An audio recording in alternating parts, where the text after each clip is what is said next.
Welcome to my Mogu'shan Vaults raid series. These videos will give you detailed insight into the Mogu'shan Vaults 10-man heroic encounters. In this video, we're gonna take a look at the Stoneguards fight, providing a breakdown of mechanics and strategies to get the fight done. The Stoneguards is the first encounter in Mogu'shan Vaults, and it's proven to be quite tough for many groups early on. For this fight, I would recommend that you go with 2 tanks, 3 healers and 5 DPS during progression, and since the fight has damage amp mechanics, if you're struggling you could even go for 4 healers early on. Once you get to reclears and pushing quick kill times, you can opt down to 1 tank and 1 healer to get a speedy completion. The encounter itself consists of 3 bosses called Quilling Guardians in 10 man and 4 Guardians in 25 man. The bosses share HP pool, so multi-dotting and cleaving is really amazing here. It should be noted that there are 4 possible bosses in 10 man, and which 3 are active rotates on a weekly basis.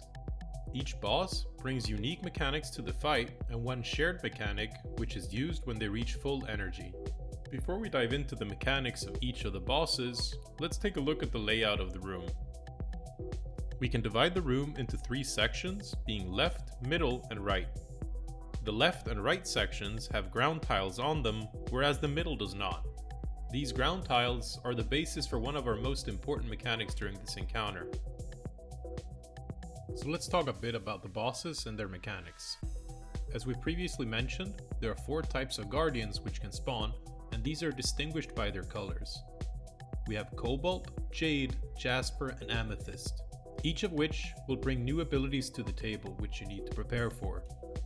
The Cobalt Guardian is occasionally going to drop frost mines on the ground, and when these are detonated by stepping on them, it deals high frost damage to anyone inside and roots them temporarily. The Jade Guardian occasionally shoots crystals on the raid, dealing moderate damage and is only important for healers.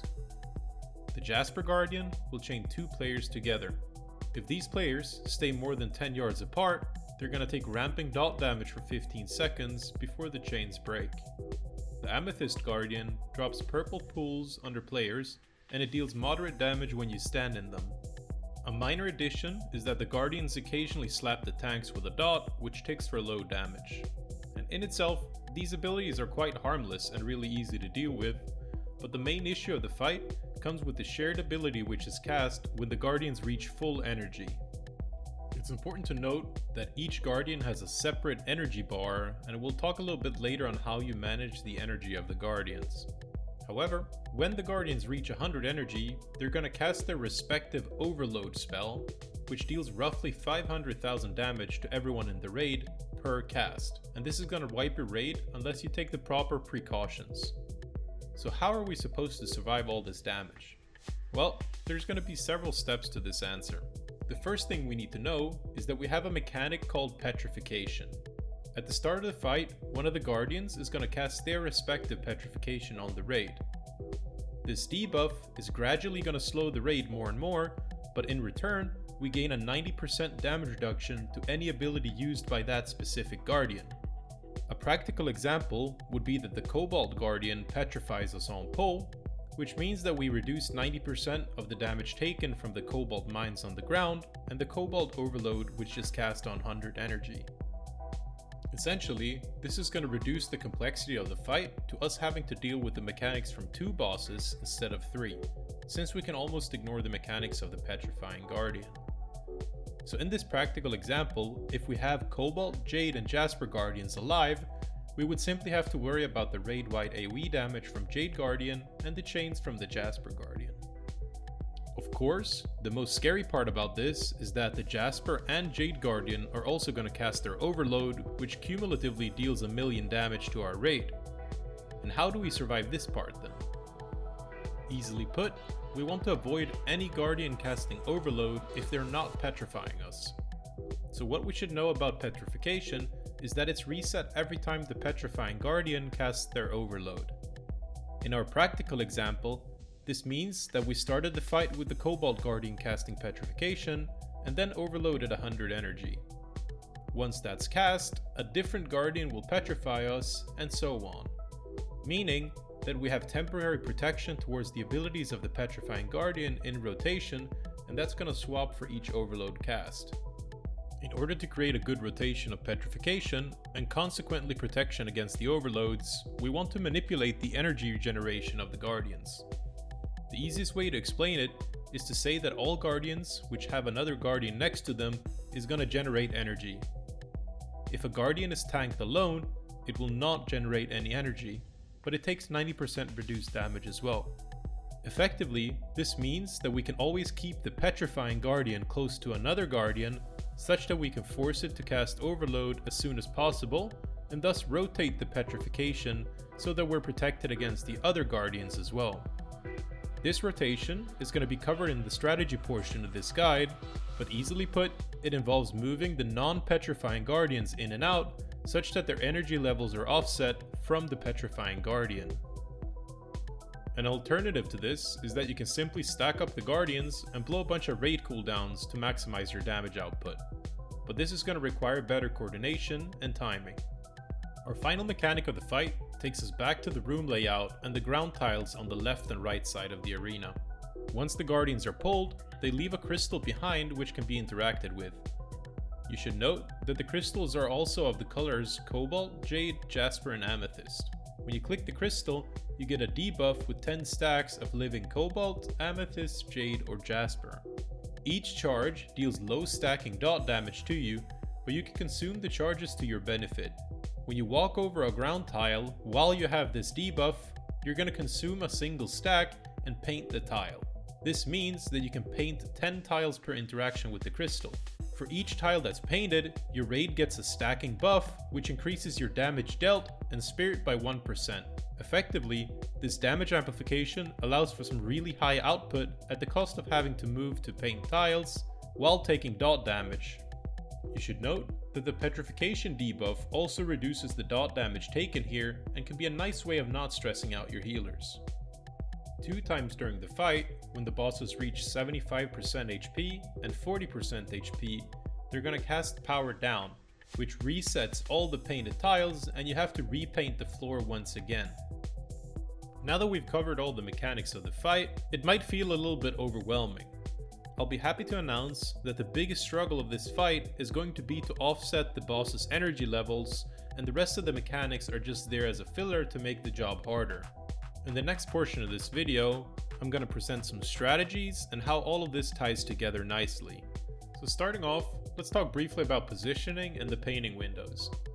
In general, we're going to split the raid into 2 teams, being left and right team with 4 members on each. At the start of the fight, all of these players will click a crystal and paint 10 tiles to quickly get a big damage boost, which is going to carry you to the first overload of the fight. Once you painted, press Bloodlust and hit the boss really hard. One person is going to run in a circle around the crystal, and the rest will run down the arena in a straight line. The middle section is going to be reserved for tanks, melee DPS, and some healers. The range DPS and/or healers will stay on the left and right side to bait out the Cobalt mines and Amethyst pools, such that the melee stack is not affected too much and can move freely. Once we reach 75% HP, the boss is going to power down, so use some movement speed CDs and repaint the floor. For this section, I would recommend mobile classes such as Hunters to paint the floor more than once. And you should do the same when it powers down once more at 40% HP. For the tanks, you're going to want to keep the Petrifying Guardian together with the Guardian that has the lowest energy, and the final Guardian will be parked further away with the off tank so it doesn't generate any energy. In order to avoid the 2 Guardians to get full energy at the same time, I recommend to swap the non-petrifying Guardians once they reach 60% energy. They're going to generate a bit while crossing over, but this essentially means that when the first overload goes off, the energy levels is going to be something like this. In this example, we had Cobalt, which petrified us first, and that's going to be the first to reach 100 energy. The Jasper Guardian we're going to place at 65 and the Jade at 35, since we parked it with the off tank away from the Petrifying Guardian. When it resets, we're going to have 1 Guardian with 65, 1 with 35, and 1 with 0. You're going to stack the new Petrifying Guardian with the one that has the lowest energy and pull the third one away. You should keep doing this until the boss is dead. If you do this properly, you're not going to take a lot of damage from the overloads, and you don't really have much use for the raid cooldowns that you have on your team. So what you can do is that you can stack the guardians up until the first overload comes out with all 3 of them, and just blow every single raid cooldown that you have, before juggling the bosses and offsetting the energies. For the rest of the group, when Cobalt Petrification is out, you can safely remove the Cobalt Mines to clear the space for the melee stack. When Jasper Petrification is out, you should spread from your linked ally so the chains snap, and if it's not up, you should always run with your linked ally. The Jade Guardian is going to shoot unavoidable AoE damage to the raid, so if it's not petrified, make sure that the healers are ready for some spiky behavior. Next, let's take a look at some live footage and we'll explain the energy management a bit more. At the start, our strategy is going to be to stack up all the 3 guardians until the first overload comes out. When the crystals spawn, we're going to click the crystals and we're going to get a quick paint out before blowing Bloodlust. We lust at this point so that we reach the first power down before the first overload, and we can repaint before that happens. Once the overload comes out, we all stack up and blow all of our raid cooldowns to survive the hit. As soon as the overload's out, we watch for the new petrification and pull one of the dogs out that's not petrified. In this case, we can see that the Jade Guardian got petrified, so we pull out the Cobalt. Monitoring the energy of the dogs, we're waiting for a point where the Jasper is nearing 50% energy so that we can swap the dogs around and make sure that the Petrifying Guardian is at a higher energy level than the one that's beside him. In this case, you can see that the Petrifying Guardian, being the Jade, is at 75% energy, while the Cobalt is about 40 energy points below. The overload goes out and it barely deals any damage to the group. So what we can see here is that now we have the Cobalt at 70 and the Jasper at 60, and we wait for the new petrification. In this case, that becomes the Jasper, which is now our second highest energy dog. We group them up with the lowest one being the Jade that just exploded, and we wait until the Jasper one overloads as well. Once the Jasper dog is going to overload, we need to be very cautious about taunting the Cobalt next to another Guardian, since it's nearing 90% energy. We know that either the Jade or the Cobalt is going to blow up next, so we make sure to watch which one we're going to taunt. In this case, it becomes the Cobalt, swaps with the Jade, so that the Cobalt is next to the lowest energy dog, being the Jasper Guardian in this scenario. Cobalt blows up, and we wait for the next petrification. This pattern goes on repeat until the boss is dead. And that's gonna wrap up my Stoneguards guide. Unfortunately, there's been a bit of delay on the Mogu'shan Vaults guides, but I'm working on them as we speak. Next in line, I'm gonna post Heart of Fear and Terrace of Endless Springs guides when those are done. Until then, I might post some VODs so you can at least tune in to see how we're approaching the fights. If you enjoyed this video, drop a like and subscribe to the channel so you don't miss out on future content. Thank you all for watching, and I'll see y'all next time.